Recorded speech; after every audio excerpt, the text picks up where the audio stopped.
السلام علیکم، آپ دیکھ رہے ہیں جیولاوا نیوز اور میں ہوں آپ کی ہوسٹ آمنہ ملک۔ کی نظر ڈالتے ہیں آج کے نیوز پر۔ پاکستان تحریک انصاف کا قافلہ ضلع اپر چترال سے سابقہ صدر عبداللطیف کی قیادت میں حقیقی آزادی کے لیے لانگ مارچ اور جلسہ میں شمولیت کے لیے راولپنڈی روانہ ہوا۔ اس قافلے میں سخت سردی کے باوجود کثیر تعداد میں مردوں کے ساتھ ساتھ خواتین بھی شامل ہوئیں۔ پارٹی کارکنان کے قافلے ضلع اپر چترال اور لوئر چترال سے راولپنڈی کے لیے روانہ ہوئے۔ مزید تفصیلات گل حماد فاروقی کی اس رپورٹ میں۔ پاکستان تحریک انصاف کا قافلہ حقیقی آزادی کے لیے لانگ مارچ میں شمولیت کرنے ضلع اپر چترال سے روانہ ہوا۔ اس قافلے کی قیادت سابق ضلعی صدر عبداللطیف کر رہے تھے۔ اپر چترال کے برپوش پہاڑوں کی دامن میں نہایت سرد موسم کے باوجود پی ٹی آئی کے ٹائگروں کا خون گرم تھا۔ مختلف علاقوں سے پارٹی کارکنان گاڑیوں میں آ کر بونی اڈے میں جمع ہوتے رہے۔ اس موقع پر ہمارے نمائندے سے باتیں کرتے ہوئے عبداللطیف نے اس لانگ مارچ کی مقصد بیان کیا۔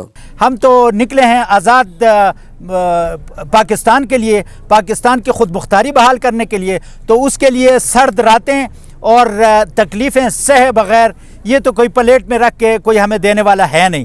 اس لیے ہم اسٹرگل اس لیے کر رہے ہیں، مشکلات اس لیے جھیل رہے ہیں کہ آئندہ ہماری آنے والی نسلیں جو ہے ان کی زندگی خودداری، عزت اور اپنی ملک پہ فخر کرتے ہوئے ان کی زندگی گزر جائے۔ تحصیل مسعود کے چیئرمین سردار حکیم نے بھی اظہار خیال کیا۔ اتنے سارے لوگ ہمیں سپورٹ کر رہے ہیں کہ 2022 کا جو بلدیاتی انتخابات تھا، ابھی 2023 میں انشاءاللہ انتخابات ہوں گے۔ ہمارا جو پروسیس ہے اسی کی طرف اس کی ایک کڑی ہے، اس کی طرف ہم جا رہے ہیں، تو ڈیفینیٹلی ہم سویپ کریں گے۔